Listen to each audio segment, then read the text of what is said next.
നമസ്കാരം. മലയാളി വാർത്ത ഇൻസൈഡിലേക്ക് സ്വാഗതം.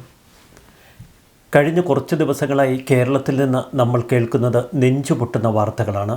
ഏറ്റവും ഒടുവിലിത കാസർഗോഡ് പൈവളിക സ്വദേശികളായ 10ാം ക്ലാസ് വിദ്യാർത്ഥിനിയെയും തൊട്ടടുത്ത 42കാരനായ അയൽക്കാരനെയും കാട്ടിനുള്ളിൽ മരിച്ച നിലയിൽ കണ്ടെത്തുന്നു. ഒരു മരത്തിൽ തൂങ്ങി നിൽക്കുന്ന നിലയിലാണ് ഇവരുടെ മൃതദേഹങ്ങൾ കണ്ടെത്തിയത്.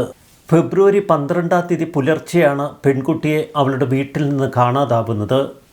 സഹോദരിക്കൊപ്പം അവൾ ഉറങ്ങാൻ കിടക്കുന്നു. വെളുപ്പിന് ഈ പെൺകുട്ടിയുടെ സഹോദരി നോക്കുമ്പോൾ കുട്ടി അവിടെയില്ല. ഒടുവിലിത 26 ദിവസങ്ങൾക്ക് ശേഷം ആ പെൺകുട്ടിയെയും തൊട്ടടുത്ത അയൽക്കാരനെയും മരിച്ച നിലയിൽ കണ്ടെത്തുന്നു. പെൺകുട്ടിയുടെ വീട്ടിൽ നിന്ന് 200 മീറ്റർ അകലെയുള്ള കാട്ടിൽ ഒരു അക്വേഷ്യ മരത്തിൽ തൂങ്ങി നിൽക്കുന്ന നിലയിലായിരുന്നു മൃതദേഹങ്ങൾ. ഫെബ്രുവരി 11-ാം തീയതി സഹോദരിക്കൊപ്പം ഉറങ്ങാൻ കിടന്ന 10ാം ക്ലാസ്സുകാരി പെൺകുട്ടിയെ കാണുന്നില്ല എന്ന വിവരം മാതാപിതാക്കളെ അറിയിച്ചത് അനുജത്തി തന്നെയാണ്.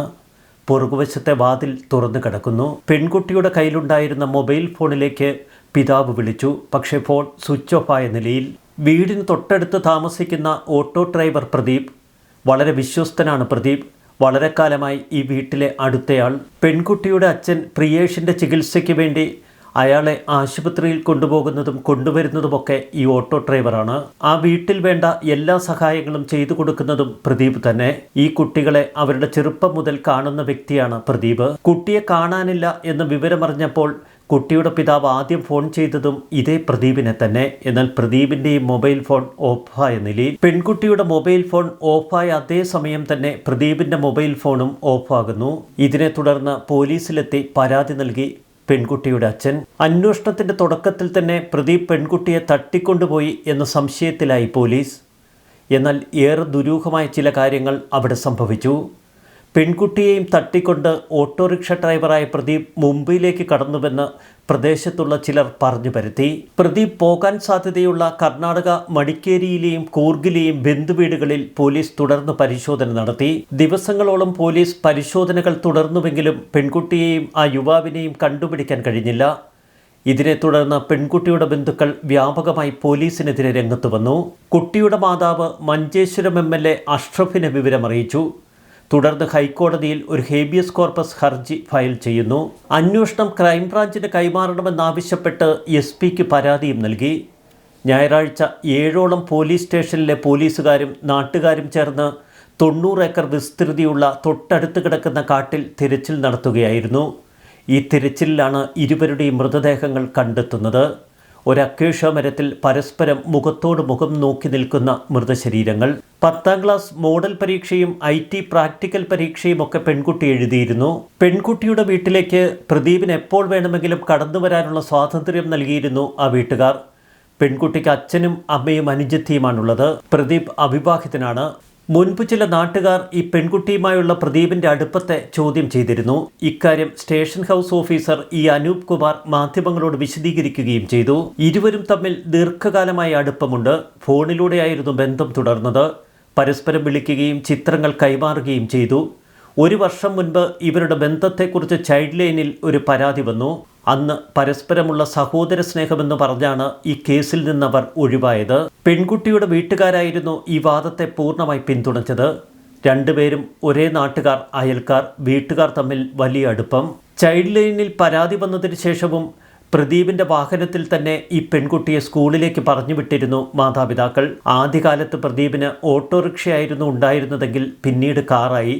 പ്രദീപിൻ്റെ കാറിൽ സ്കൂളിലേക്ക് പെൺകുട്ടിയെ പറഞ്ഞയക്കും. ക്ഷേത്രങ്ങളൊക്കെ സന്ദർശിക്കുക ഈ കാറിലാണ് ഈ കുടുംബം. ഫെബ്രുവരി 12-ാം തീയതി രണ്ടുപേരെയും കാണാതായി എന്ന പരാതി കിട്ടിയപ്പോൾ തന്നെ FIR രജിസ്റ്റർ ചെയ്തുവെന്നാണ് പോലീസ് പറയുന്നത്. അന്ന് തന്നെ ആ കാടുള്ള പ്രദേശം തിരഞ്ഞു. രണ്ടാളുടെയും മൊബൈൽ ഫോൺ ഉപേക്ഷിച്ച് കർണാടകയിലും മറ്റുമുള്ള ബന്ധുക്കളുടെ അടുത്ത് പോയിട്ടുണ്ടാകാമെന്നാണ് കുടുംബാംഗങ്ങൾ പോലീസിനോട് പറഞ്ഞത്. അതേ തുടർന്നാണ് കർണാടകയിലെ ചില മേഖലകൾ തിരിച്ച് അന്വേഷണം ആദ്യഘട്ടത്തിൽ നടത്തിയതെന്ന് പോലീസ് പറയുന്നു. ഇവർ കാട്ടിലേക്കോ മറ്റോ പോയിട്ടുണ്ടോ എന്ന സംശയം തുടക്കം മുതൽ പോലീസിനുണ്ടായിരുന്നു. ആ ഭാഗത്തൊരു കോഴി ഫാമുണ്ട്. അവിടെ നിന്നുള്ള ദുർഗന്ധം കാരണം മൃതദേഹം അഴുകിയത് തിരിച്ചറിയാൻ കഴിഞ്ഞില്ല. പരിസരത്തെ വീടുകളിൽ ചെന്ന് പോലീസ് അസ്വാഭാവിക മണം വരുന്നുണ്ടോ എന്ന് അന്വേഷിച്ചിരുന്നു. അങ്ങനെ പ്രത്യേകിച്ചൊരു മണമില്ല എന്ന അയൽക്കാർ. കർണാടകയിലേക്ക് ഇരുവരും പോയിട്ടില്ല എന്ന് പോലീസ് ഉറപ്പിച്ചതിന് ശേഷമാണ് വീടിന് തൊട്ടടുത്തുള്ള കാട് കേന്ദ്രീകരിച്ച് പരിശോധന നടത്താൻ തീരുമാനിച്ചത്. തുടക്കം മുതൽ കേസന്വേഷണത്തിൽ പോലീസിന് വലിയ വീഴ്ച സംഭവിച്ചുവെന്നാണ് ഇപ്പോൾ വ്യാപകമായി ഉയരുന്ന പരാതി. ഒരു പെൺകുട്ടിയെ കാണാതായി നീണ്ട 26 ദിവസം, അതും പോക്സോ കേസ്. കുട്ടി അയൽവാസിയുമായി മുംബൈയിലേക്ക് ഒളിച്ചോടിയെന്ന് ആരാണ് ആ നാട്ടിൽ കഥ പറഞ്ഞു പരത്തിയത്? കുടുംബവും ബന്ധുക്കളും പറഞ്ഞതനുസരിച്ച് ഇതിനിടയിൽ അന്വേഷണ സംഘം മുംബൈ കേന്ദ്രീകരിച്ചും ചില അന്വേഷണങ്ങൾ നടത്തിയിരുന്നു. നേരത്തെ തന്നെ ടവർ ലൊക്കേഷനുകൾ കണ്ടെത്തിയെങ്കിലും എന്തുകൊണ്ട് ഡ്രോൺ അടക്കമുള്ള ഉപകരണങ്ങൾ ഉപയോഗിച്ച് ആ കാട് കേന്ദ്രീകരിച്ച് പരിശോധന നടത്തിയില്ല എന്ന ചോദ്യം ഇപ്പോൾ ശക്തമാകുന്നു. മൊബൈൽ ഫോൺ കേന്ദ്രീകരിച്ച് കൃത്യമായി ടവർ ലൊക്കേഷൻ മനസ്സിലാക്കി അന്വേഷണം നടത്തിയിരുന്നുവെങ്കിൽ ഒരുപക്ഷെ പെൺകുട്ടിയെ ആദ്യ ദിവസം ജീവനോടെ തന്നെ കണ്ടെത്താൻ കഴിഞ്ഞേനെ. ഇതാണിപ്പോൾ അയൽക്കാരുടെ വിശ്വാസം. വീടിന് തൊട്ടടുത്തുള്ള കാട് കേന്ദ്രീകരിച്ച് അന്വേഷണം നടത്താൻ ആദ്യഘട്ടത്തിൽ തയ്യാറാവാതിരുന്ന പോലീസ് ഒരു പോലീസ് നായ ഉപയോഗിച്ച് പോലും ആ മേഖലയിൽ പരിശോധന നടത്തിയില്ല. പെൺകുട്ടി ധരിച്ചിരുന്ന വസ്ത്രവും മൊബൈൽ ഫോണും വീടിനകത്ത് ഉപയോഗിച്ചിരുന്ന ചെരുപ്പുമല്ലാതെ മറ്റു വസ്തുക്കളൊന്നും വീട്ടിൽ നിന്ന് അവൾ എടുത്തുകൊണ്ടും പോയില്ല. ഏറ്റവും ഒടുവിൽ 52 അംഗ പോലീസ് സംഘവും നാട്ടുകാരുമടക്കം വ്യാപക തെരച്ചിൽ നടത്തിവരുന്നതിനിടയിലാണ് മൃതദേഹം കണ്ടെത്തുന്നത്. പൈവളികയിലെ പെൺകുട്ടിയുടെ വീടിന് സമീപമുള്ള മണ്ടേക്കാപ്പ് ഗ്രൗണ്ടിനടുത്തുള്ള കാടോട് ചേർന്ന് നിൽക്കുന്ന അക്വേഷ്യ മരത്തിൽ തൂങ്ങി നിൽക്കുന്ന നിലയിൽ മൃതദേഹങ്ങൾ. ഏറെ വേദനയുണ്ടാക്കുന്ന ഒരു സംഭവം. 15-കാരിയായ പെൺകുട്ടിക്ക് അത്രയേറെ വിവേകത്തോടെ പെരുമാറാൻ കഴിഞ്ഞുവെന്ന് വരില്ല. പെൺകുട്ടിയും പ്രദീപും തമ്മിലുള്ള ബന്ധം അതുതന്നെയാണ് ഇവിടെ മുഖ്യ വിഷയവും. ഇരുവരും ഒരുമിച്ചുള്ള ഏകദേശം 92 ചിത്രങ്ങളോളം കർണാടകയിലുള്ള ഒരു ബന്ധുവിന് പ്രദീപ് അയച്ചു കൊടുത്തിരുന്നു. ഈ ചിത്രങ്ങൾ ഇരുവരും ഒരുമിച്ചായിരുന്നു എന്ന് സ്ഥിരീകരിക്കാൻ പോലീസിനെ സഹായിച്ചു. ആദ്യ ദിനം പല സമയങ്ങളിൽ പല സ്ഥലത്തു വെച്ചെടുത്ത ഫോട്ടോകൾ. ഇരുവരും തൂങ്ങി മരിച്ച നിലയിൽ കണ്ടെത്തിയതിന് തൊട്ടുപിന്നാലെ കേരളത്തിലെ മാധ്യമങ്ങളും ചാനലുകളുമൊക്കെ ഒരു വാർത്ത സംപ്രേക്ഷണം ചെയ്തു വരുന്നു. പ്രദീപും പെൺകുട്ടിയും തൂങ്ങി മരിച്ചുവെന്നതാണ് ആ വാർത്ത. എന്നാൽ കൃത്യമായി അങ്ങനൊരു വാർത്ത സ്ഥിരീകരിക്കാൻ നമുക്ക് കഴിയില്ല. 15-കാരിയെ പ്രണയച്ചതിയിൽ പ്രദീപ് വീഴ്ത്തിയെന്നാണ് വ്യാപകമായി ആളുകൾ വിശ്വസിക്കുന്നത്. അതിനാണ് സാധ്യതയേറെയും. എന്നാൽ ഒരിക്കൽ പോലും പെൺകുട്ടിയുടെ വീട്ടുകാർക്ക് പ്രദീപിനെ ഒട്ടും സംശയം തോന്നിയിരുന്നില്ല എന്നു മാത്രവുമല്ല, പ്രദീപിനെ വലിയ കാര്യവുമായിരുന്നു ആ വീട്ടുകാർക്ക്. പിന്നെ എന്തിനാണ് വെളുപ്പാങ്കാലത്ത് 15-കാരിയെ വിളിച്ചിറക്കി അവർ രണ്ടുപേരും ആത്മഹത്യ ചെയ്യുന്നത്? ഏതെങ്കിലും വിധത്തിൽ പെൺകുട്ടിയെ ദുരുപയോഗം ചെയ്യുന്നതിനായി രാത്രി തന്നെ പ്രദീപ് വിളിച്ചിറക്കിയതാണോ? പിന്നീട് ആ കാട് കേന്ദ്രീകരിച്ച് ഇരുവരും ദിവസങ്ങളോളം തങ്ങിയിരുന്നു. ഇതിനിടയിൽ ഏതെങ്കിലും സാമൂഹ്യവിരുദ്ധരുടെ കയ്യിൽ അവർ അകപ്പെട്ടോ? ഇവരുടെ മൃതദേഹങ്ങൾക്ക് തൊട്ടരികിൽ ഒരു കത്തി കണ്ടെത്തിയിരുന്നു. കൂടുതൽ ദുരൂഹമാകുന്നത് ഇത്തരം കാര്യങ്ങളാണ്.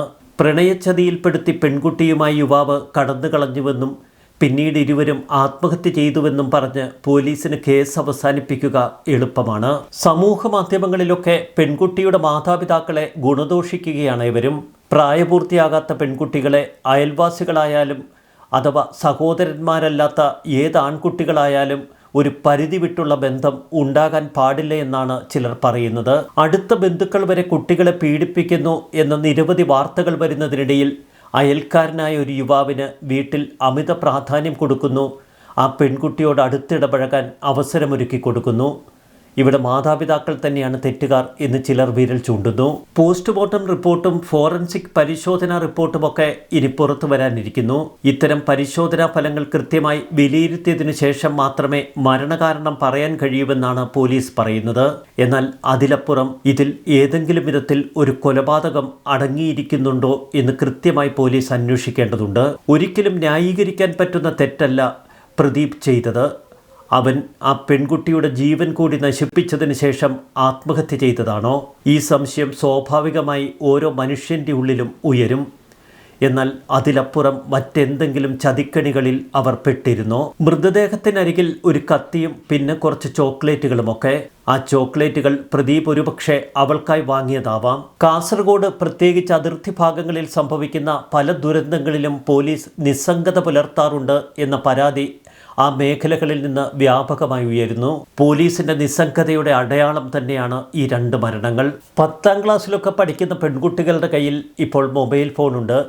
ഏത് രാത്രിയും അവർക്ക് ചാറ്റ് ചെയ്യാം, ഒരുപാട് സംസാരിക്കാം. ഈ സംസാരത്തിനിടയിൽ ആ പെൺകുട്ടിയെ വശീകരിച്ചവൻ പുറത്തേക്ക് കൊണ്ടുപോയതാകാം. പിന്നീട് അവർക്ക് സംഭവിച്ചത് എന്താണ്?